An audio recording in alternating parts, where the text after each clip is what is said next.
আজ ২রা ফেব্রুয়ারি সোমবার জানাবো আজকের বাছাই করা ৫০টি তাজা সংবাদ। শুরুতেই হেডলাইন্স। বাংলায় ভোট পাবে না জেনেই বঞ্চনা, হামটি ডামটি বাজেট নিয়ে বিস্ফোরক দাবি মমতার। বিধানসভা ভোটে হাবড়ায় কি ফের প্রতিদ্বন্দ্বিতা করবেন জ্যোতিপ্রিয় মল্লিক, নিজেই উস্কে দিলেন জল্পনা।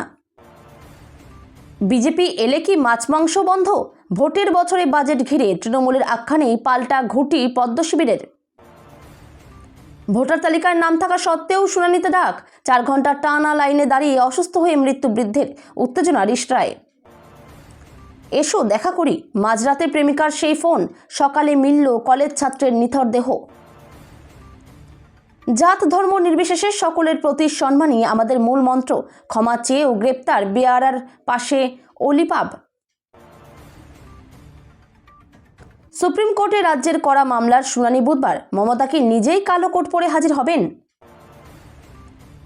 আনন্দপুরে সহকর্মীদের হারালেও পেটের জ্বালায় জেরবার, হাহাকারের মাঝেই শ্রমিকরা চান কাজ শুরু হোক। কমিশনের সঙ্গে বৈঠকের আগেই সুপ্রিম কোর্টে মমতা, চাপ বাড়ছে ইসিআই এর ওপর।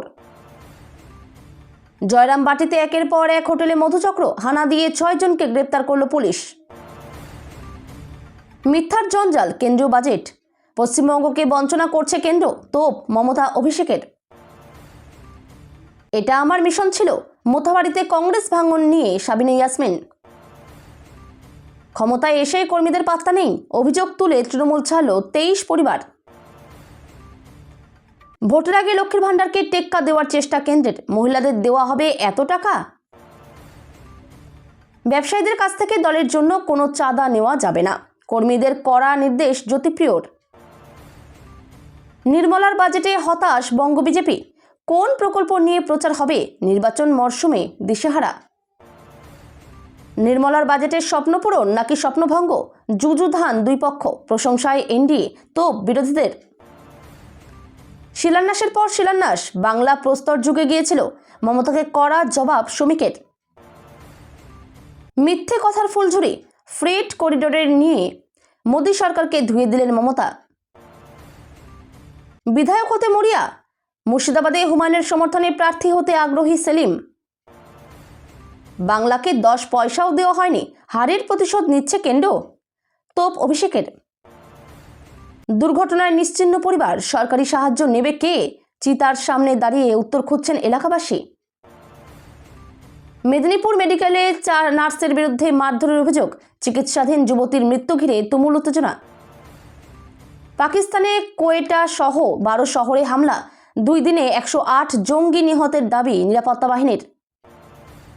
এমনি 20 রাজ্যে সরকার হয়নি, বাজেটের সকালে বিরোধীদের কড়া বার্তা দিলীপের। কেন্দ্রের বাজেট বরাদ্দ দেখে সিদ্ধান্ত, লক্ষ্মীর ভাণ্ডারের টাকা বাড়াবে নবান্ন। রাত পোহালেই মাধ্যমিক, পথে পরীক্ষার্থীদের সুবিধার্থে হেল্পলাইন চালু করল কলকাতা পুলিশ। পরিবর্তন সভায় ভিড় হচ্ছে না, রাজ্য বিজেপির নেতৃত্বের কপালে পড়ল ভাঁজ। সেলিমকে কার্যত সেন্সার সিপিএমের, হুমায়ুনের না সরব সুজন। মমতার বিরুদ্ধে বিস্ফোরক অভিযোগে তোলপাড় ফেললেন হুমায়ুন কবির, কেঁপে উঠল রাজ্য রাজনীতি। হরিশ্চন্দ্রপুরে গভীর রাতে অভিযান, অনুপ্রবেশকারীদের ঠাঁই দেওয়ার অভিযোগে গ্রেপ্তার সুজিত চৌধুরী। বাগনানে পঞ্চায়েতের উদ্যোগে এসআইআর শুনানি কেন্দ্রে অসুস্থদের জন্য রাখা হয়েছে একাধিক শয্যা ও চিকিৎসক।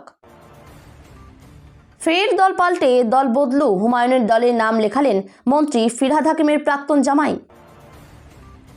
শুভেন্দুর নন্দীগ্রামে শনিবার শেষ হলো অভিষেকের সেবাশ্রয়, 16 দিনে পরিষেবা পেলেন প্রায় 45,000। এবার অস্ত্রোপচার শুরু। ভোটের গুঁতো, কংগ্রেস ছেড়ে ঘরে ফিরলেন পুরুলিয়ার প্রাক্তন পুরপ্রধান কাউন্সিলর। বঙ্গে এসআইআরের জেরে 140 মৃত্যু, চুপ থাকতে পারলেন না মমতা, গর্জে উঠে কমিশনকে তীব্র নিশানা। হুমায়ুন সেলিমের হাত ধরাধরি প্রসঙ্গে ধীরে চলো নীতি কংগ্রেসের, জোট নিয়ে বার্তা প্রদেশ সভাপতির। উত্তরবঙ্গ একাই বিজেপিকে 38 থেকে 46% পৌঁছে দেবে, বাগডোগরায় মন্তব্য শাহের, বার্তা চিকেন স্নেক নিয়েও। আমি দুঃখিত, অনুতপ্ত, ভাগীরথী মন্তব্যের জন্য হিন্দুদের কাছে ক্ষমা চাইলেন হুমায়ুন। এতক্ষণ শুনছিলেন আপনারা সংবাদ শিরোনাম, এবার শুনবেন বিস্তারিত। শুধু বিগ বিগ টক, কিন্তু আসলে এই বাজেট একেবারেই দিগ্ভ্রান্ত। ভিশনলেস, মিশনলেস, অ্যাকশনলেস। রবিবার কেন্দ্রীয় বাজেট পেশের পরে দিল্লি যাওয়ার আগে কলকাতা বিমানবন্দরের সাংবাদিকদের মুখোমুখি হয়ে বাংলার প্রতি বঞ্চনা নিয়ে বিস্ফোরক দাবি করলেন বাংলার মুখ্যমন্ত্রী মমতা বন্দ্যোপাধ্যায়। নির্মলার বাজেটকে হামটি ডামটি বাজেট বলে তোপ দেগে মমতা বলেন, পশ্চিমবঙ্গে বিধানসভা ভোটে হারবে জেনে বাংলাকে কিছুই দেয়নি কেন্দ্র।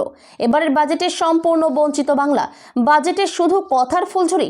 বাংলার 2 লক্ষ কোটি টাকা বকেয়া রয়েছে। এই নিয়ে খুব উগরে মুখ্যমন্ত্রী বলেন, এই বাজেট একেবারেই দিগ্ভ্রান্ত, ভিশনলেস, মিশনলেস, অ্যাকশনলেস। তীব্র কটাক্ষ করে মমতা বলেন, বাজেটে কিছু কথার খেলা হয়েছে, কিন্তু একটা জিনিসও বলতে পারবেন যেখানে সাধারণ মানুষ উপকৃত হয়েছেন? রাজনৈতিক মহলে বহুদিন ধরে চর্চা চলছিল, ফের কি জ্যোতিপ্রিয় মল্লিক হাবড়া থেকে ভোটে প্রতিদ্বন্দ্বিতা করছেন। রবিবার সেই চর্চাকে আরও উস্কে দিলেন বিধায়ক নিজেই। ইতিমধ্যেই তার বক্তব্য নিয়ে তৈরি হয়েছে রাজনৈতিক জল্পনা। রবিবার হাবড়া হাসপাতাল ও হাবড়ার বিভিন্ন স্কুলের বেশ কয়েকটি উন্নয়নমূলক কাজের শুভ সূচনা করেন হাবড়ার বিধায়ক জ্যোতিপ্রিয় মল্লিক। আমার যদি কোনো অঘটন ঘটে তাহলে অন্যান্য যারা থাকবেন তারা সবাইকে নিয়ে হাবড়ার উন্নয়ন করবেন। বর্তমান পৌরসভার চেয়ারম্যান, ব্লকের সভাপতি এবং জেলা পরিষদের পদাধিকারীরা সকলকে নিয়ে হাবড়াকে আরও উন্নততর করবে। অনেক কাজ এখনও বাকি আছে, তবুও 2011 সালের পর থেকে হাবড়ার মানুষকে বহু উন্নয়নমূলক কাজ উপহার দেওয়া হয়েছে। হাবড়ার মানুষ শান্তি চায়, হাবড়ার মানুষের পালস আমরা বুঝি। ভোটের বছরের বাজেট বলে কথা। কেন্দ্রীয় অর্থমন্ত্রী নির্মলা সীতারমণের বাজেট ঘোষণার পরেই যখন মুখ্যমন্ত্রী মমতা বন্দ্যোপাধ্যায় বাংলার বঞ্চনা নিয়ে সরব, ঠিক তখনই সেই অভিযোগের পাল্টা অস্ত্র হিসেবে তৃণমূলকে রাজনৈতিকভাবে বেকায়দায় ফেলতে মরিয়া বিজেপি। আর সেই লড়াইয়ের সামনের সারিতে উঠে এলো বাঙালির চেনা খাদ্যাভ্যাস মাছ ও মাংস। সাংবাদিক বৈঠক করে বালুরঘাটের বিজেপি বিধায়ক তথা অর্থনীতিবিদ অশোক লাহিড়ীর দাবি, বিজেপি ক্ষমতায় এলে নাকি বাংলায় মাছ মাংস খেতে দেবে না। তৃণমূলের এই প্রচার বাজেটের আলোতেই মিথ্যে প্রমাণিত হয়েছে। বাজেটে 500টি জলাধার নির্মাণ, উপকূলবর্তী এলাকায় মৎস্য বিকাশ এবং পশুপালনে চাঞ্চল্যকর এই ঘটনাটি ঘটেছে ভারত বাংলাদেশ সীমান্তবর্তী নদিয়ার কৃষ্ণগঞ্জ থানার গেদের হালদারপাড়া এলাকায়। এসআইআরের লাইনে দাঁড়িয়ে অসুস্থ হয়ে মৃত্যুর অভিযোগ। ঘটনাটি ঘটেছে হুগলির রিষড়ায়। মৃতের নাম মোহাম্মদ সিরাজউদ্দিন, বয়স 60, বাড়ি রিষড়া পুরসভার 4 নম্বর ওয়ার্ডে। প্রায় 4 ঘন্টার বেশি এসআইআরের শুনানির লাইনে দাঁড়িয়ে অসুস্থ হয়ে পড়েন তিনি। পরে মৃত্যু হয় বৃদ্ধের। স্থানীয় ও পুলিশ সূত্রে খবর, সম্প্রতি রিষড়া পুরসভার 4 নম্বর ওয়ার্ডের বাসিন্দা মোহাম্মদ সিরাজউদ্দিন এসআইআর শুনানিতে ডাক পেয়েছিলেন। গত 2002 সালের ভোটার তালিকায় সিরাজউদ্দিনের নাম রয়েছে। তা সত্ত্বেও তাকে শুনানিতে ডাকা হয়েছিল। কিন্তু কেন? রিষড়া পুরসভার চেয়ারম্যান বিজয় সাগর মিশ্র ও বৃদ্ধের পরিবারের অভিযোগ, শনিবার ছিল শুনানি। শ্রীরামপুরে গিয়েছিলেন বৃদ্ধ। দুপুর 1টা থেকে প্রায় 4 ঘন্টার বেশি সময় লাইনে দাঁড়িয়ে থাকতে হয় তাকে। এমনকি কোনো বসার জায়গা ছিল না। লাইনে দাঁড়িয়ে বিকাল 5টা নাগাদ অসুস্থ হয়ে পড়েন বৃদ্ধ। প্রেমিকার ডাকে সাড়া দিয়ে দেখা করতে যাওয়াই কাল হলো। ভালোবাসার টানে প্রেমিকার বাড়ির সামনে গিয়ে আর বাড়ি ফেরা হলো না 19 বছরের তরতাজা যুবকের। রবিবার সকালে প্রেমিকার বাড়ির পাশ থেকে উদ্ধার হলো কলেজ পড়ুয়া প্রেমিকের নিথর দেহ। চাঞ্চল্যকর এই ঘটনাটি ঘটছে ভারত বাংলাদেশ সীমান্তবর্তী নদিয়ার কৃষ্ণগঞ্জ থানার গেদের হালদারপাড়া এলাকায়। মৃত যুবকের পরিবারের অভিযোগের ভিত্তিতে পুলিশ ইতিমধ্যেই নাবালিকা প্রেমিকা এবং তার বাবা মাকে গ্রেপ্তার করেছে। পুলিশ সূত্রে জানা গিয়েছে, মৃত ওই যুবকের নাম সৌরভ হালদার, বয়স 19। তিনি গেদের হালদারপাড়ার বাসিন্দা এবং মাসদিয়া কলেজের ছাত্র ছিলেন। অভিযুক্ত নাবালিকা প্রেমিকা এবার মাধ্যমিক পরীক্ষার্থী।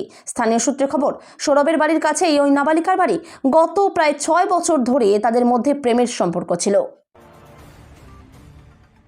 সায়ক চক্রবর্তীর গোমাংস কাণ্ডে এবার মুখ খুলল অলিপাব।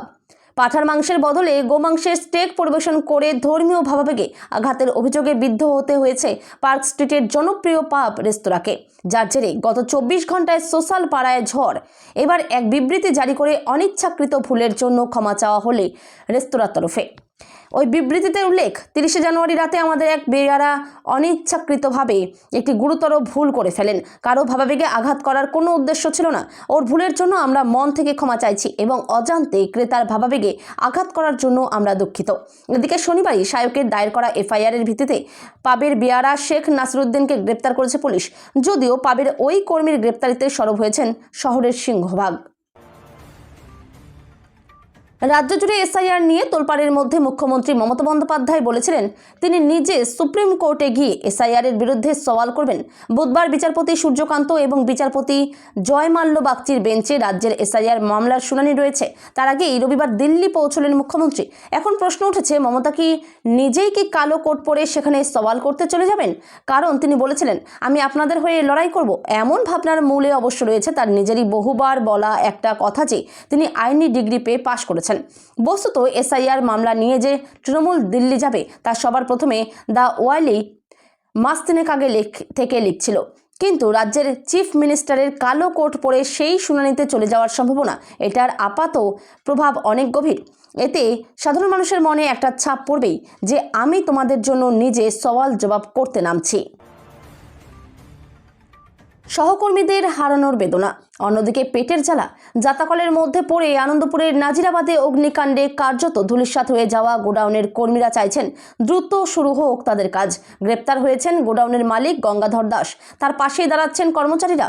নাজিরাবাদের অগ্নিকাণ্ডে 27 জনের দেহাংশ মিলেছে। ছাইয়ের স্তূপ সরিয়ে উদ্ধার হয়েছে শুধুই হাড়। দুটি গোডাউনের একটি ভাড়া নিয়েছিল মোমো সংস্থা, অন্যটিতে একটি ডেকোরেটর সংস্থার কাজ চলত। দুটিরই মালিক গঙ্গাধর। বিধ্বংসী আগুনে দুটি গোডাউনে থাকা একাধিক কর্মী দগ্ধ হয়ে মারা যান। তাদের পরিবারে এখন শুধুই হাহাকার। সেই অভিশপ্ত রাতে মৃত্যু থেকে বাঁচতে অনেকেই ফোন করেছিলেন তাদের সহকর্মীদের। সেই কর্মীদের কানে এখনো ভাসছে শেষ মুহূর্তে ফোন করে বাঁচানোর আরতি। কিন্তু পেটের জ্বালা তার কি হবে? ভারতের নির্বাচন কমিশন ও রাজ্যের মুখ্য নির্বাচনী আধিকারিক বা সিইওর বিরুদ্ধে আদালতে মামলা দায়ের করলে মুখ্যমন্ত্রী মমতা বন্দ্যোপাধ্যায়। রবিবার মমতা বন্দ্যোপাধ্যায় দিল্লি গিয়েছেন। সোমবার নির্বাচন কমিশনের সঙ্গে বৈঠক স্থির হয়েছে, কিন্তু তার আগেই মমতা বন্দ্যোপাধ্যায় সুপ্রিম কোর্টের দ্বারস্থ হয়েছে।